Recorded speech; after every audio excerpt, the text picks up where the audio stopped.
and welcome to Howard's Cave of Wonder. I'm Chris, aka Howard Blues, welcoming you all back down here to my Cave of Wonder. And if you might hear it in my voice, if I sound tired, I am starting to come down with a cold. You know, I have kids. Colds kind of keep coming. And it's just starting to set in. And so I'm feeling very blah and run down. But I wanted to get something recorded to keep this vlog going. And for anybody who's new to the channel, welcome. This is my every other week vlog.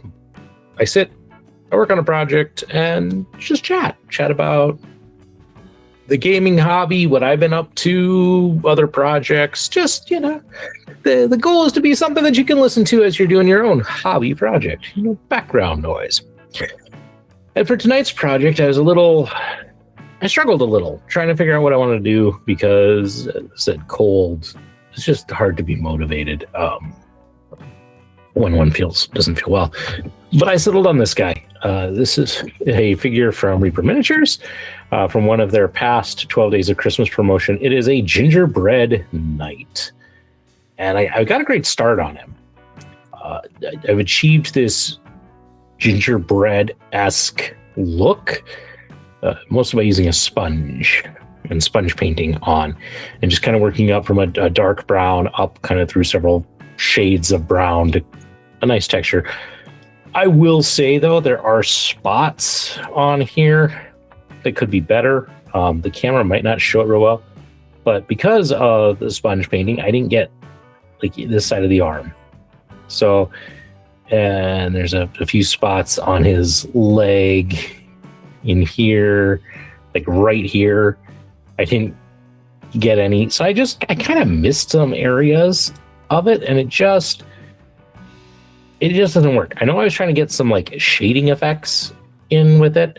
So I think I'm going to just start tonight trying to just kind of work through it. I'm just going to use a brush and just kind of stipple in some texture and just try and finish my cookie, one could say. And I'm just going to start little Reaper Harvest Brown. So Reaper's 12 Days of Christmas. This is probably their promotion I look forward to the most each year. If you don't know what it is, Reaper has this amazing collection of Christmas miniatures. And every year they do 3 new ones. I kind of hesitate when I say 3 new ones because there have been occasions where, yes, they have their 3 new ones, but then there were bonus new ones. It's a little on the weird. Basically, when I first started Reaper's 12 Days of Christmas promotion, the way that worked was it ran for 12 days. And on each day, there was a different mini you could get for free if you made a $40 purchase. The problem was that if you wanted multiple of these figures, then you had to make multiple purchases. And so that got to be really expensive very quickly. They have since switched, and I'm glad they did, to like this year, where what they do is they make it that for every 40 you spend, you get a mini. So you can kind of make it all in once. And if you're like me, it's like, okay, great. I want the 3 new minis. It's going to be 120. So you kind of know what you have to spend to get. But then they also this year had different levels. So if you hit those different levels, I think it was 50, 75, 100, 200, I want to say it was, then you got some other special new free minis. Although 2 of them weren't new, they were old. But it's fun. And the reason why I got and still am so big into kind of collecting these Christmas figures is for my wife, actually. My wife has kind of always wanted one of those Christmas villages that you tend to see. You know, you get the different buildings and houses and all of that. And you set up a little kind of Christmas village and all that. A little thick there, but it'll be okay. She's always kind of wanted one. And sure, we could go out and buy the pieces, and that'd be fine. But I thought it'd be more fun if I could kind of build that for her. And so the goal was to, and still is, to build her kind of her own buildings. And that way I can customize them and I can make references to things that we like and we love. One of the things then I wanted to do with this was I wanted to have figures and town folk to kind of populate said village. And so I started collecting the Reaper Christmas figures to make some kind of fun and different citizens of her little town.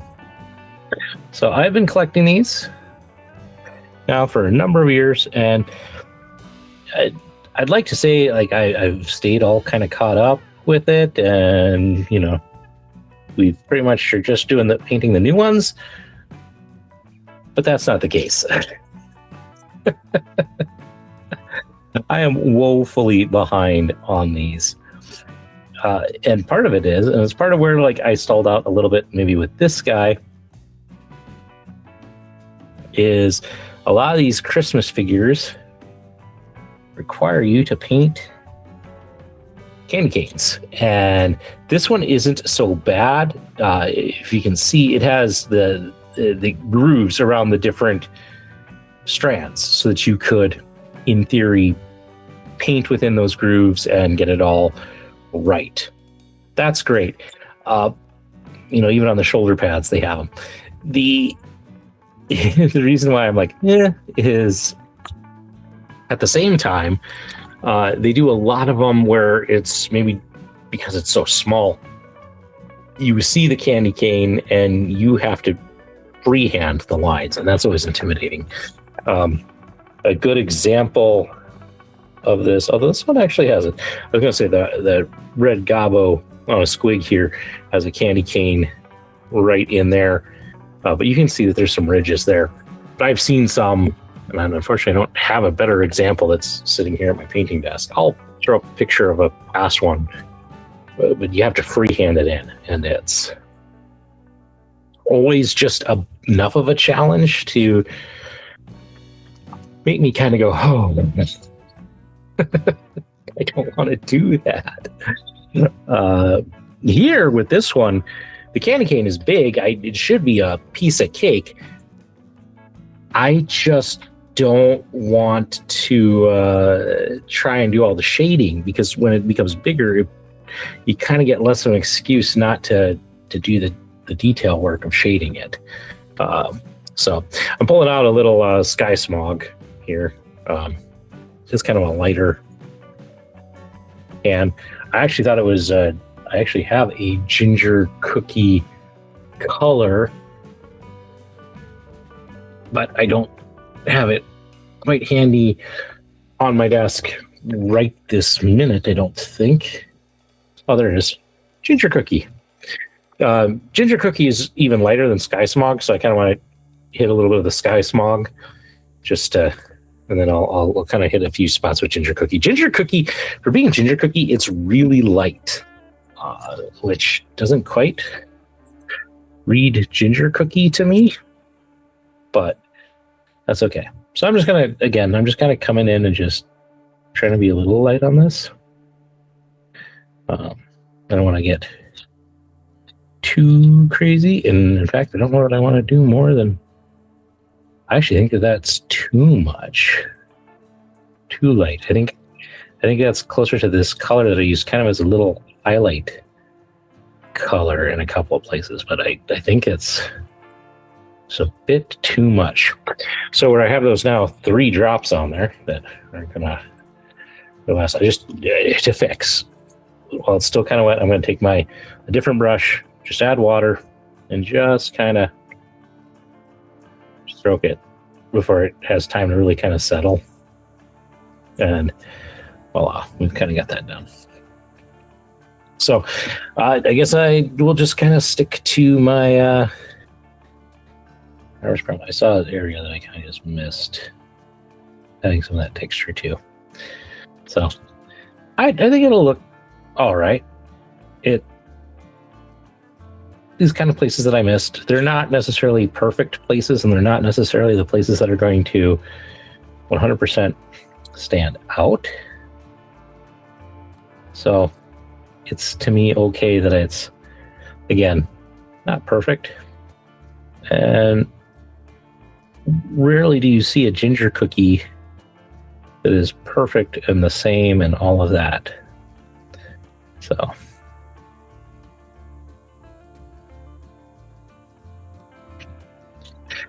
beautiful. Beautiful. So he's looking good. He is looking good. I think the next thing that I really kind of need to do on him is I need to start figuring out some of the frosting and some of the details. I think the biggest thing I'm going to do is his gumdrop buttons. And I debated on what color, and that's the other reason. With some of these things, like the face piping and this piping, like white just seems like the right thing to do. If you think about the classic gingerbread house, they always kind of trim an outline in white. So I wanted white represented in that, but I want to add in some other colors. Here's the thing. I think the main candy cane is going to be red. Red and white, the classic candy cane. I think the shoulder pad should be a green and white peppermint candy. That introduces some new color options to it. And then that kind of leaves his gumdrop buttons. I think what I want to do with those is I think I want to start with a dark purple and then kind of bring it up a little bit by little bit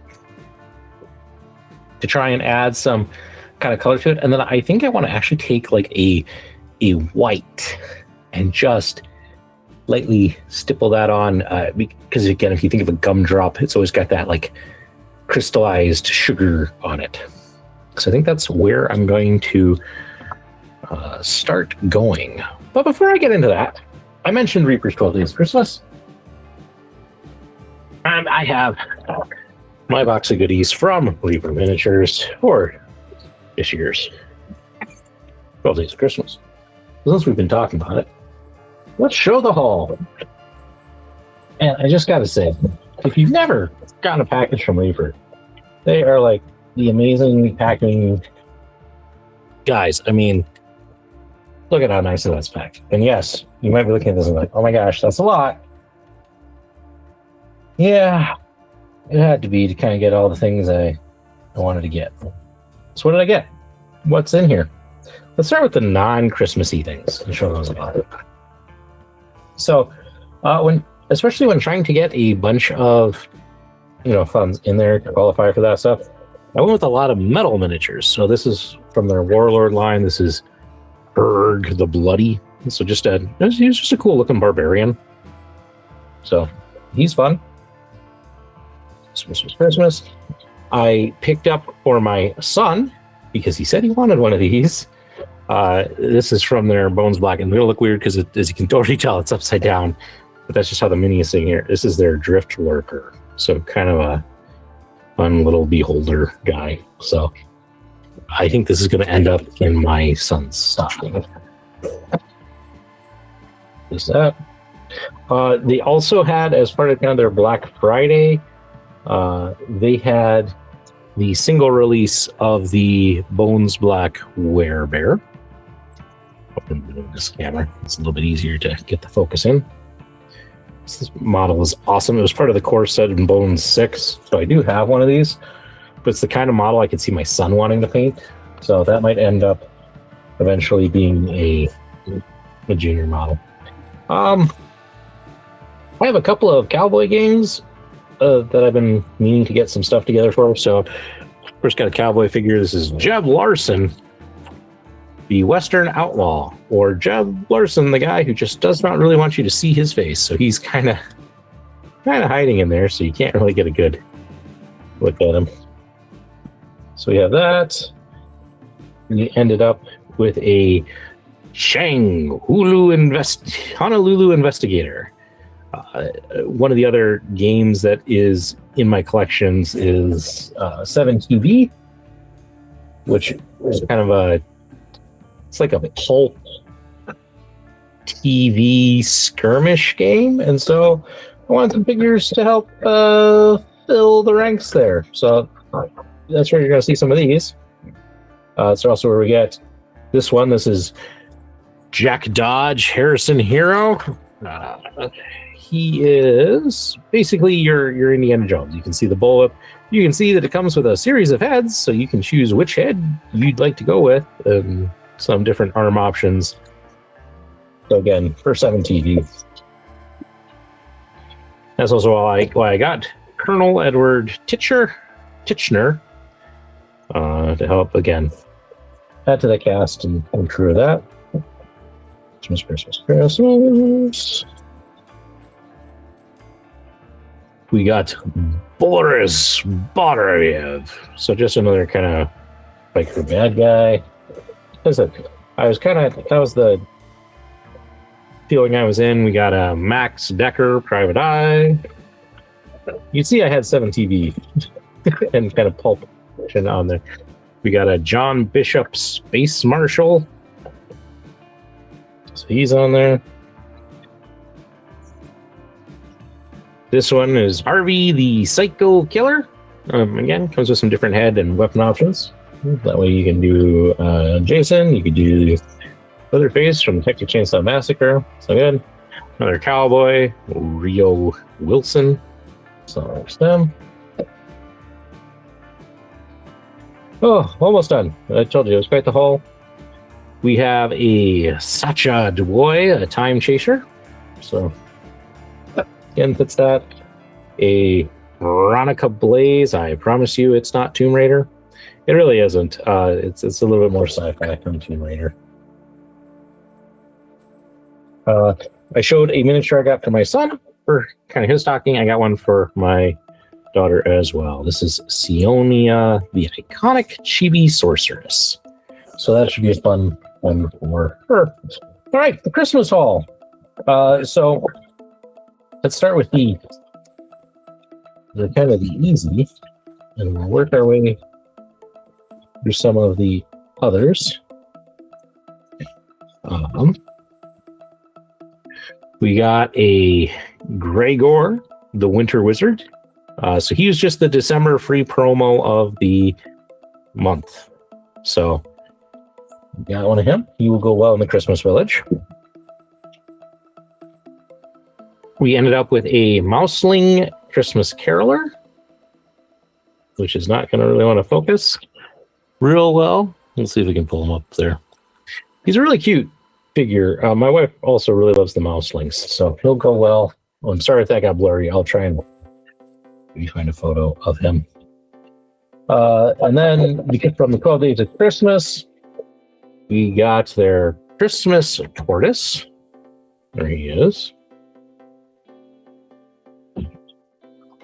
So kind of a cool tortoise carrying a Christmas tree.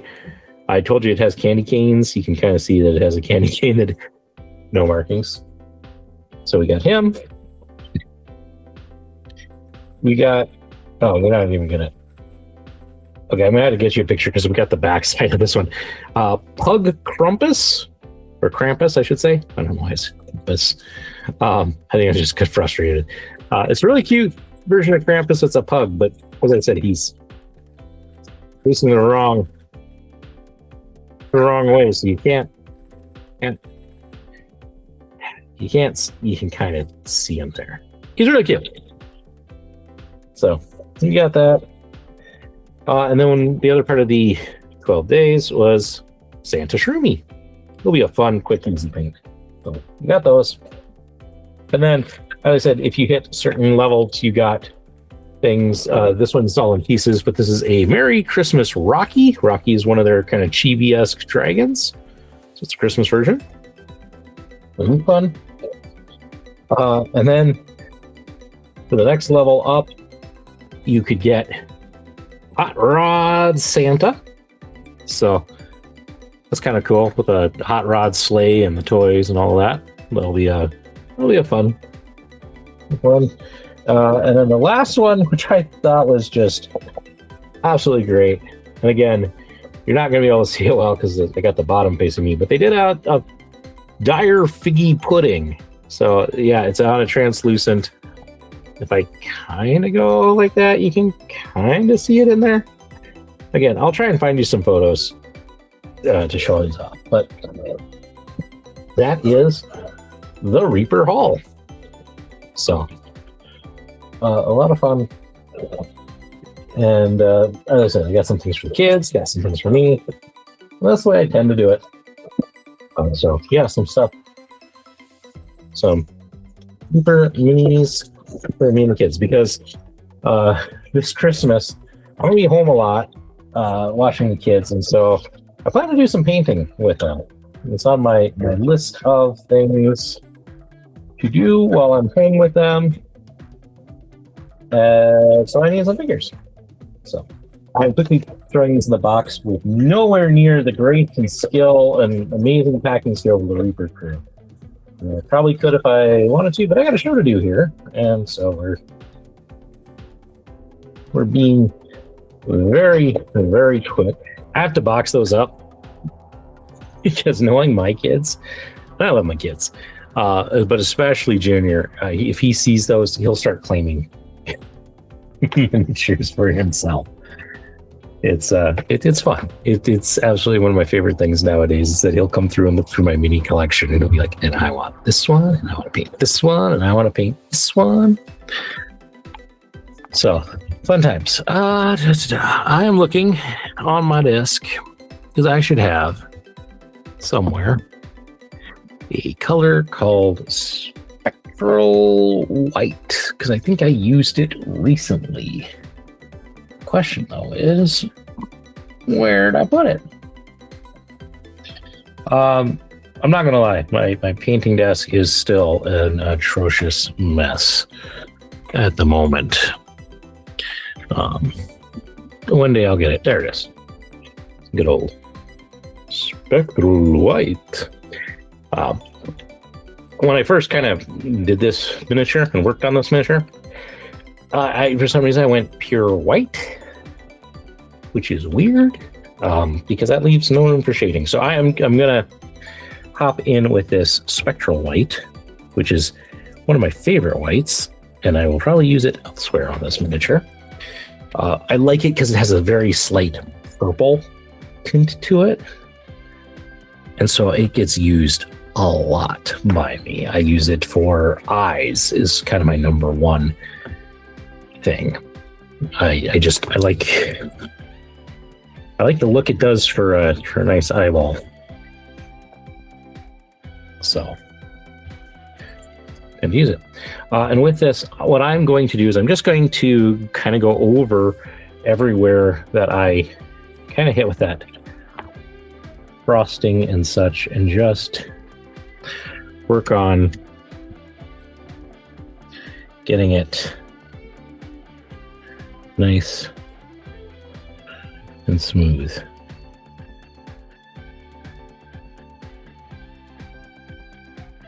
Christmas miniatures, one of my kind of just favorite things to kind of collect. And one day I will get a village. I actually this year asked the kids. I started with the kids. I'm like, what do you think if Dad was to put us together a Christmas village? And I had to show them what a Christmas village kind of was and what it looked like. But I said, if Dad were to make one of these, what do we need to have in it? They gave me some interesting things, like a cotton candy stand and a Ferris wheel. So I'm going to have to figure out those. For his belt that's there, I think I'm going to also go kind of a green and red take on it. My logic in that is it ties into the candy cane colors. And with any miniature, you kind of want some cohesion. I get that this is not a miniature for like a war game where he's an army, and so like, why do you need have some cohesion behind Cohesion, am I even saying the right word? Oh, painting well. Sick. Not the easiest thing to do. And yes, I'm starting on the gumdrops. Why? Because then I don't have to start on the candy canes. It's okay. Go ahead. Call me chicken on that one. I get it. I am being a little kind of chicken-y about it, but that's because I just there's just some figuring that I know I have to do with it, and I just don't know that I'm quite in the mood for that. Having problems with this one eyebrow. But yeah. I'm also going to take this spectral white, and for the sharpened part of the candy cane, this part, I'm going to put the spectral white on here because I think it will do a nice job of adding to the look that somebody has been sucking on this candy cane, which is, you know, how you get a candy cane to a good sharp point like this.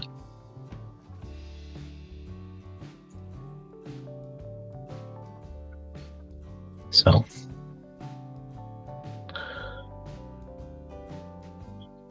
put that on. It'll be a nice color that even if I don't do much else with it, it'll look good when you put a bit of a gloss coat on. Okay, got a little bit more of his frosting here.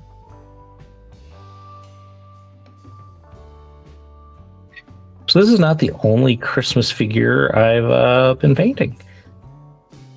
This is actually one of several that I've been working on recently. This year for Christmas, my wife is settling on we had to buy a new set of dishes. We had our original set from when we were married, and they've slowly, we've gotten chips and cracks in them, and chips and cracks in dishes can be a great breeding place for bacteria. So my wife wanted a new set of dishes, which can be a pricey little matter. And so she decided that is her Christmas present this year, was to get this set of dishes, and which I'm fine with. But the other part of that then was I just didn't feel like she then really got anything that was kind of a surprise and fun. And so I have a few things to kind of surprise her with, and one of them I thought would be some more Christmas minis for her future village. And so I've been kind of working hard. So I finished 3. I finished Tinker the Gnome, and of course I'm putting up pictures so that you can see it. Tinker the Gnome, I finished this Mimic Pile of Presents, and I finished this cute dragon sleeping in a gift. So 3 very fun projects that are all done and can go under the tree. And hopefully if I can get far enough on this one before Christmas, it can join. And it's going to be tight because as of today, it is the 19th. So not a lot of time to pull this off. Okay. Gumdrops. We need a purple. I think I'm going to start with Eldritch Purple. I'm hoping to do this in just kind of 3 colors because this is not a big piece of it. So we're going to hope.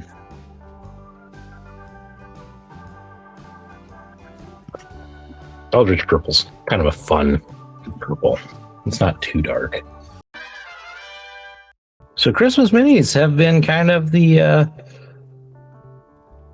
order of the day lately. For me, at least. And that's okay. I'm kind of taking a break from a lot of other mini painting projects to do this. But sometimes that's okay. Sometimes I feel the need to do that just for the sake of even just the hobby. Sometimes when we work on the same thing and it's not getting done, we get frustrated and we just don't know that we want to work on it because we know that the progress on it is so much. I mean, that's kind of the story of this guy. I did a really nice job on him right away to get the ginger cookie look on him. Got a little too much purple in between. That I really have struggled since then to want to work on him because I didn't want to screw that up. There we go. And so sometimes when we hit that fear point, that's one of the biggest things I think we sometimes struggle with as painters, especially when you're starting out. It's that you hit a point or you do something that you're like really happy with, and then you're like, well, I don't want to do anything else because what if I screw up this thing that I absolutely feel like I just nailed and did an excellent job on? And you got to learn to just kind of push through that a little bit. And it's not easy. It is not the easiest thing in the world to do. Okay. Well, that layer dries on there. I'm actually going to, I was thinking about this because I know I want to do his belt in green and red. Green and red especially can be a hard color to get to go real easily. So I think I'm going to run some white, especially down the middle. I think I'm going to go red in the middle, and I think I'm going to go green on the tops because green is a little bit easier to paint. So I'm going to take that spectral white. Gosh, I'm having to hold this in such a weird way because of how his belt sits. This is kind of a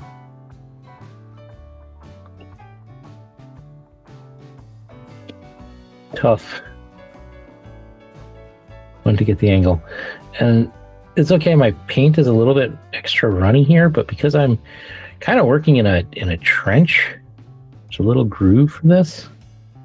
Kind of okay with that because it kind of flows through the groove a little bit. And I'm okay if I get a little bit up on what I'm going to paint green, because green will cover it fine.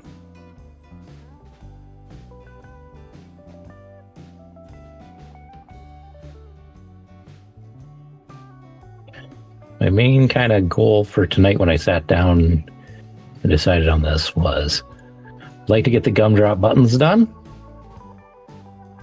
and maybe get the frosting done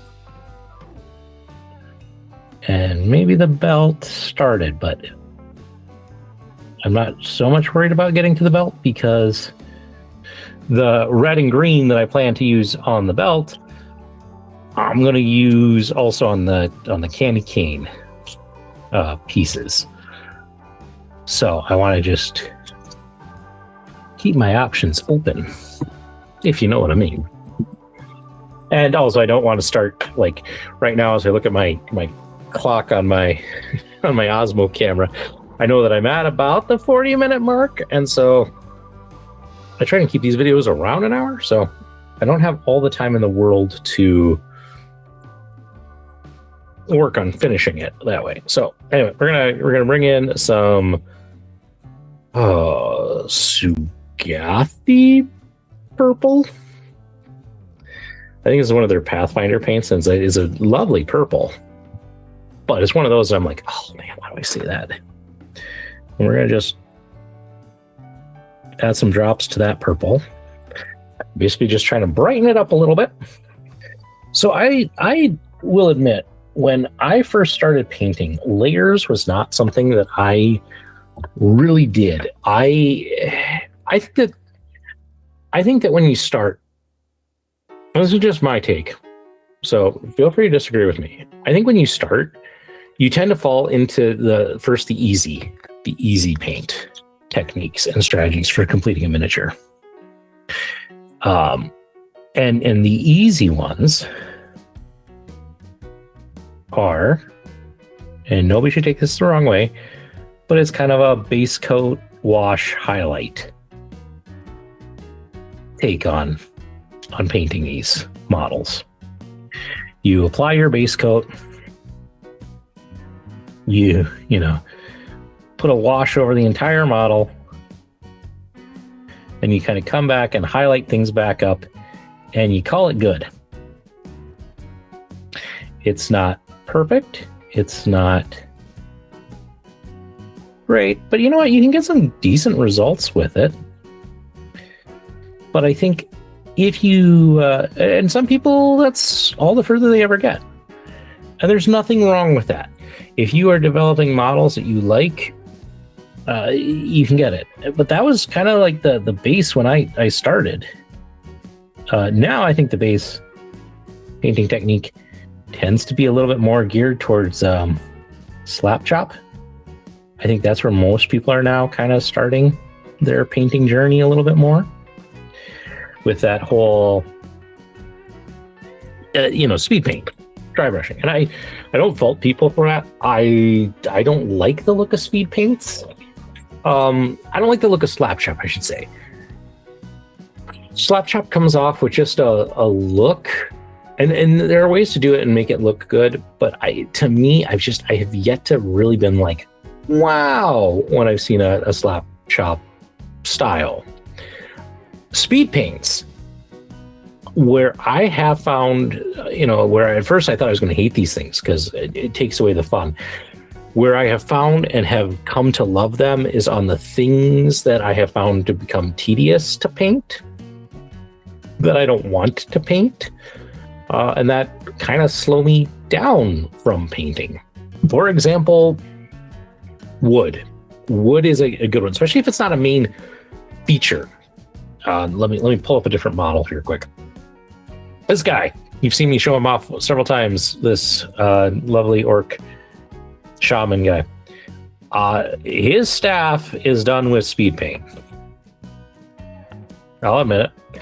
Because I didn't want to have to sit and highlight out each of these individual bark lines like I've done in the past.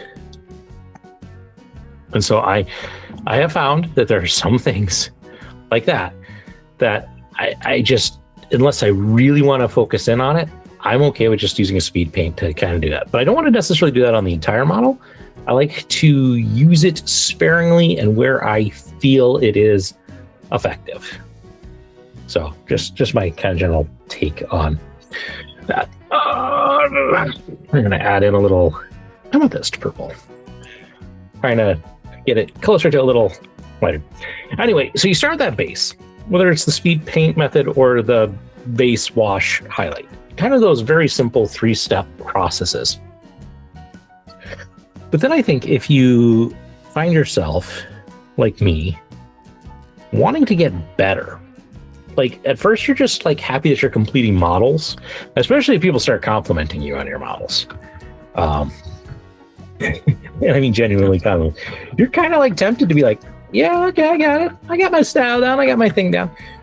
But if you get past that mode, or even just this, like, I'm just practicing mode, you may start looking at other things. And I remember the model that broke me on this. And it was a model, and I'll show a picture, called Brother Hammond. He's a Reaper miniature. He's this wandering monk. And I tried 3 or 4 different things to try and get his robes to look the way I wanted them to. And I could not do it. And part of the reason why I could not get it was when I applied the wash really pooled in the crevices. And because it pooled in the crevices, it just did not look good. If you're wondering, as I said this, I'm just trying to stipple on this new kind of amethyst color. Just try to start building in that kind of texture of that sugar. So just trying to do little dots and kind of coming back in a little bit of a second time. Trying not to hit everywhere. And it's okay if it gets a little heavy in places because it's my first run, but we'll do more. Anyway, so I started doing that and I just could not get it to work. I could not get it to straighten up. I could not get it to go right. Back to adding spectral white on these gumdrops or into my mix.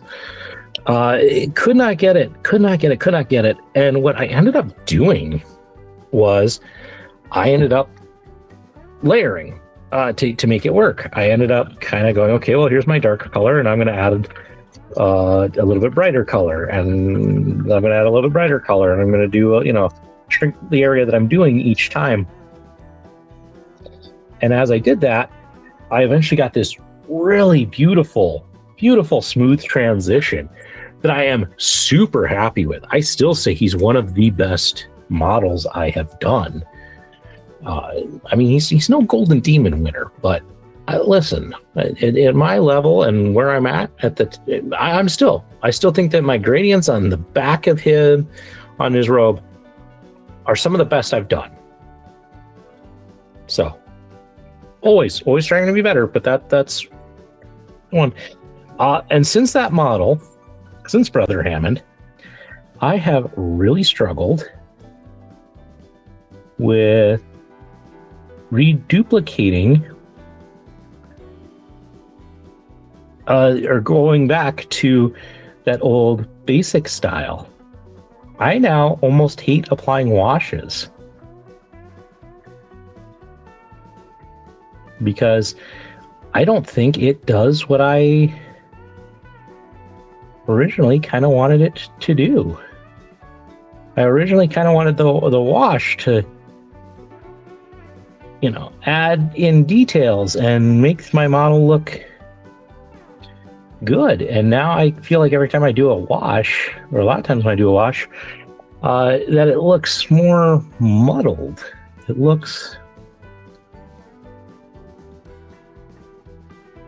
It just doesn't have that right look to it. And I have found myself using washes less and less and less. And I found myself doing more and more layering and more glazing. And I just kind of worked in. I'm not going to say I'm perfect at these things. I still struggle sometimes with getting it, but I have found that I'm liking those results more. I'm also learning to be a little bit smarter about washes. I still use them, but I've learned that sometimes it's not using the color you think you would want to use with the wash, which I know doesn't make real sense. But on the here, so the dragon sleeping in the present, the bow, which is red, and I started off with a dark red and layered myself up, and I even my highlight is an orange on there. I didn't go all the way to white. I sometimes think we over highlight. That's a controversial topic for a different day. But my shade, once I kind of had done all my layers in that, my glaze that I kind of used to wash and brand it was purple. I went purple with it. It shifted it just enough. Looked good. It looked so good. I'm very happy with it. So, but that's what I mean. I have now found myself in kind of using a style where I don't like washes much anymore. I don't tend to do them much. Okay, now I'm really going to focus because I'm coming in with just pure spectral white. And I'm just trying to add in a little bit of texture to this. trying to go very, very gently. I just want to give it that powdered sugar kind of look to it.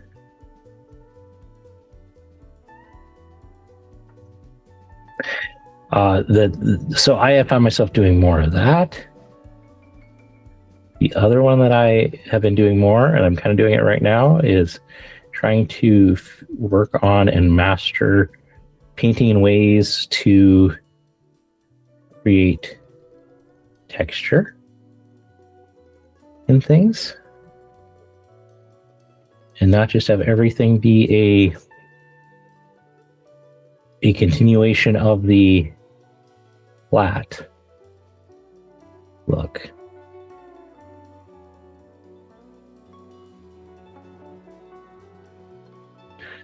So trying to hit like this and not necessarily hit all the same places. Yeah, a little bit of a line on that one, but we can fix that. So just trying to, again, add a little texture here and there. Trying to make it look just a little bit different, or like it's a texture that you think would be painted or sculpted on, but it's all painted on. Those are the things I'm working on and trying to be better at, truthfully. And that's where I think I'm at when it comes to painting. I am constantly working on improving my game and stepping up what I am doing and trying my best. And sometimes I'm not always happy with how everything turns out. I by no means would tell you like I'm a master perfect painter. If you have watched enough of this channel, you know I'm a little bit of a little bit of self-deprecating humor on some of this, but yeah, I wouldn't say I'm perfect. I try things and I experiment, and not everything works, and that's okay. But every time I sit down here and I work, and I put in the work, I get a little bit better.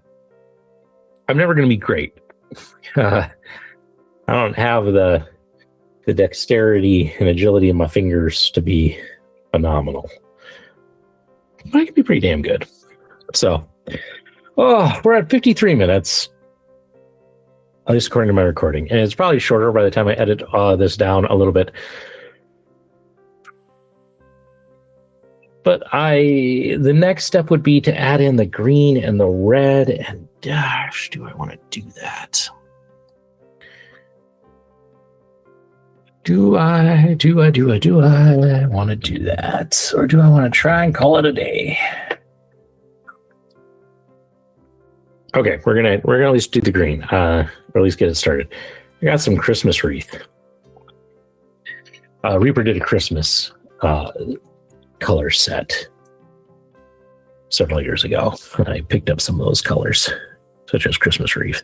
My favorite, and they need to make it a standard color and stop with this only at the holidays BS. It's none other than coal black. I almost dumped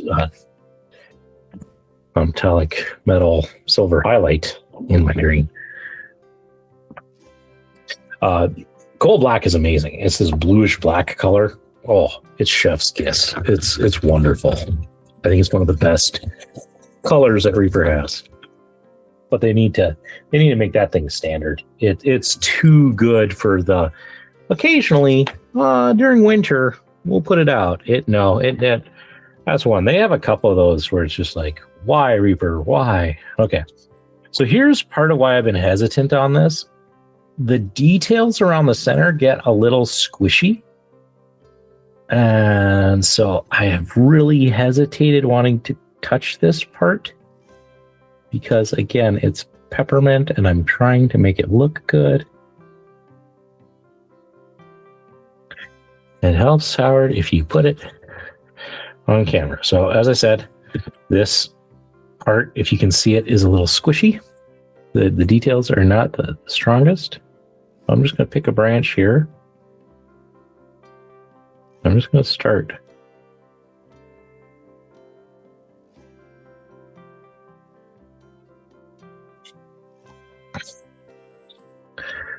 My green is a little on the runny side, so it's coming off a bit, but that's okay.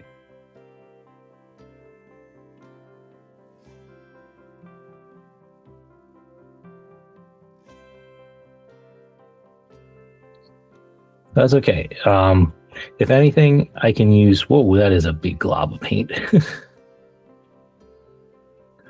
I can use this as just a good starting point.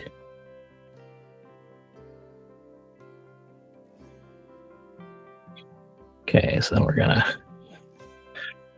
skip one.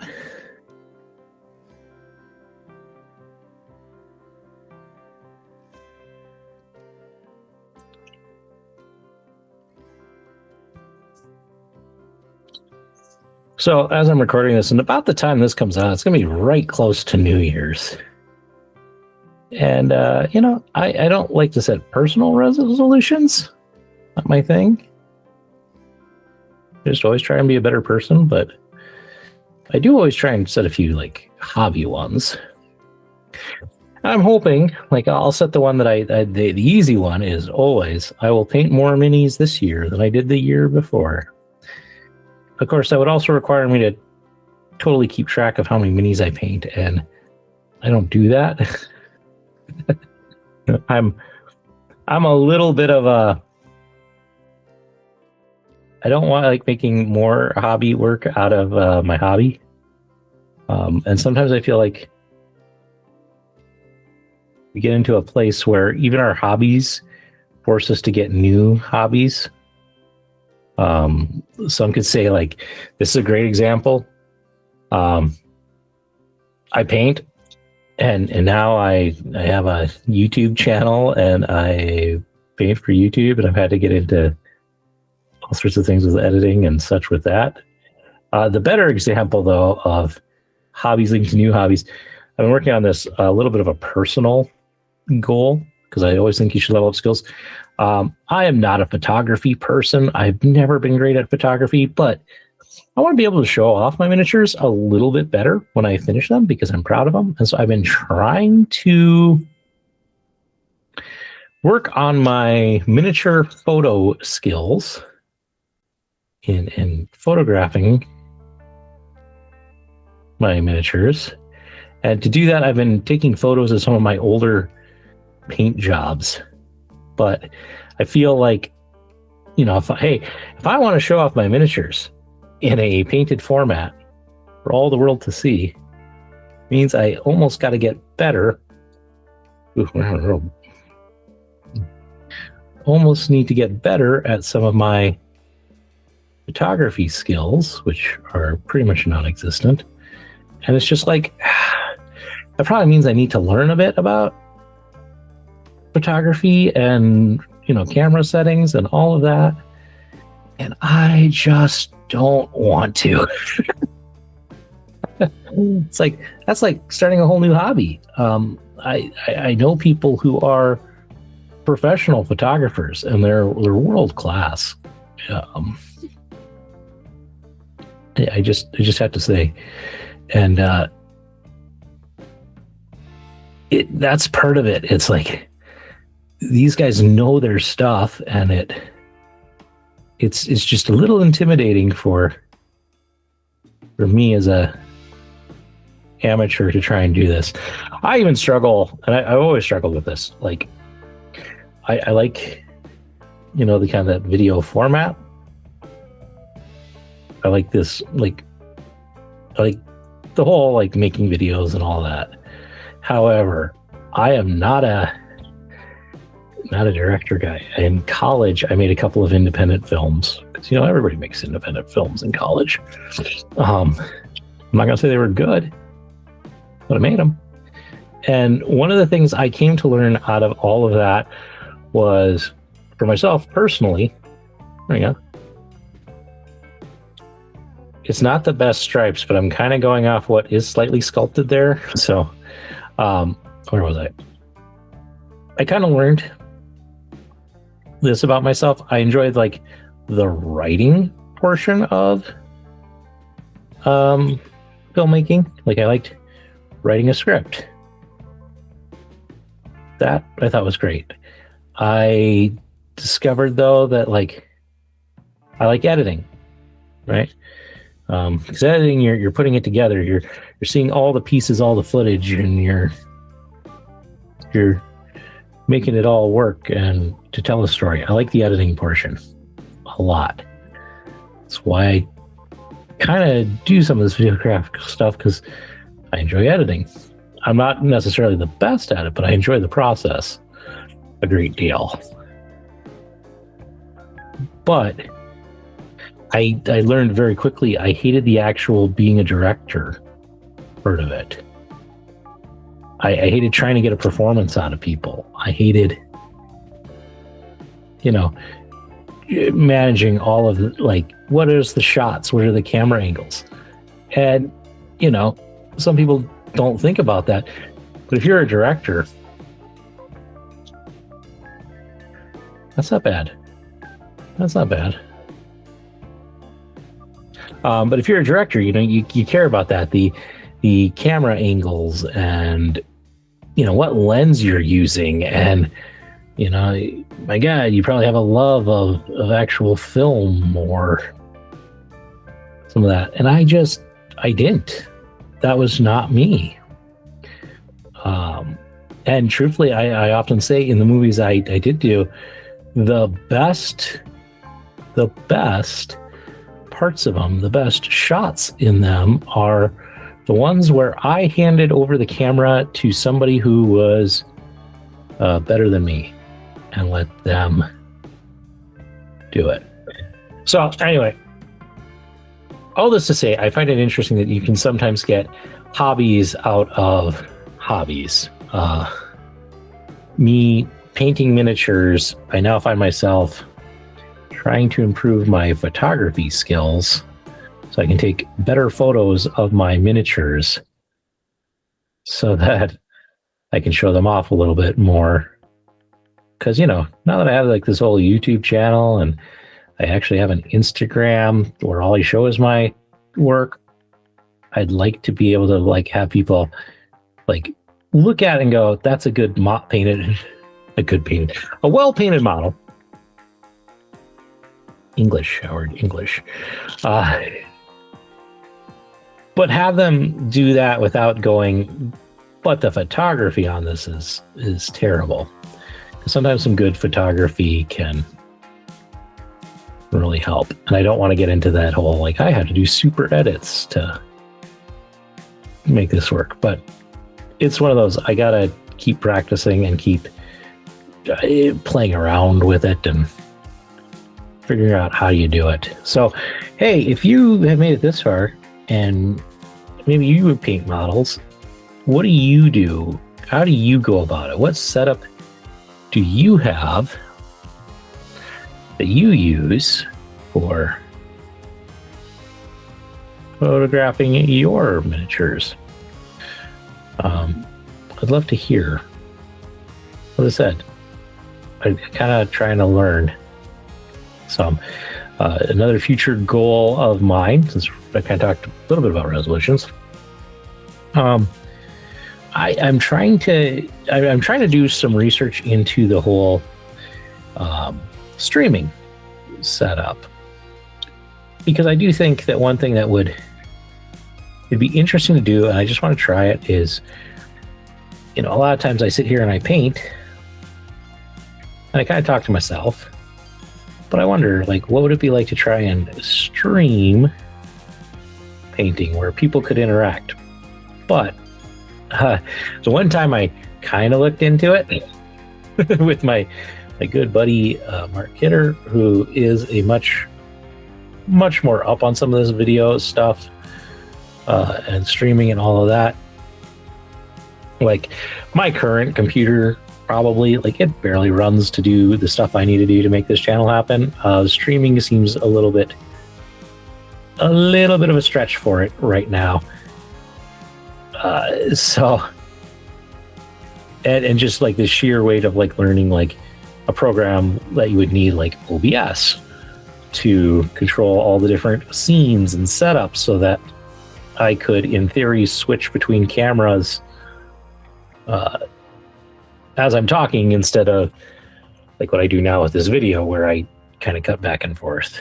So it's a whole new world, and it's going to take a new setup and probably new cameras and all of that. So I'm trying to just research it, figure out what I would need to pull that off. And again, not that I want to necessarily get too deep into streaming right now, but I think it'd be interesting. And I'm sure there's ways I could make it work with my current setup, but you know, I kind of would like to have it be somewhat good looking. Yeah. So there we go. I hope some of that footage is good. One of the things also about trying to get to that streaming thing is I'm hoping then that I could have a better model. Let me show you something. The Osmo camera is going to hate this. So what I use to film the paint cam is this thing. This is a little Osmo Pocket, and tripod's a little stuck. There's the screen. That's all the bigger the screen is on it. You can attach it to your phone and have a bigger screen, but the challenge with that, and the reason why I often bump the camera, is this is literally on a tripod between my legs. In fact, I can do this. So there's that. So when I'm painting, to try and paint, I have to try and keep it about at this spot. You can come down a little bit more so you can see. So I have to keep it kind of at about this spot. There he is, centered on the Osmo. You can just kind of see the head of it there. To try and keep it in frame, which means that I'm painting kind of like this with straddling this camera that's in between. And so sometimes when I'm trying to do the little details and such, there's also a lot of times when you see me lean way in, because I can't, if I move him too much, then he's off camera, which is unfortunately why you sometimes see a lot of off cameras, because sometimes if I'm busy talking and that, I move him off, which I don't mean to do. So to try and keep him there, keep that there, look, and every now and then look down to see, okay, am I still on camera and still on frame? And so sometimes I miss that. I think there's got to be a better way. There's people who stream painting this professionally. And I've seen some. Like I've watched the video of the Maniac, where he kind of showed his studio and his setup, and he's got a whole lighting camera rig system up above. I don't have that ability. I have drop down ceiling, and I don't really want to put that in. So I'm trying to figure it all out. But future things that I need to work towards. But hey, some great progress. Gumdrops I'm going to call done. The frosting needs probably now like a pure white or something like that, just to pop it a little bit and shade. And I might even have to try and figure out a way to shade it down a little bit. So there's that. I got my green kind of started on there. I probably will I'll probably, very much like the frosting, I will probably use a little bit of the spectral white to give me a space to go and grow and change my white colors on that.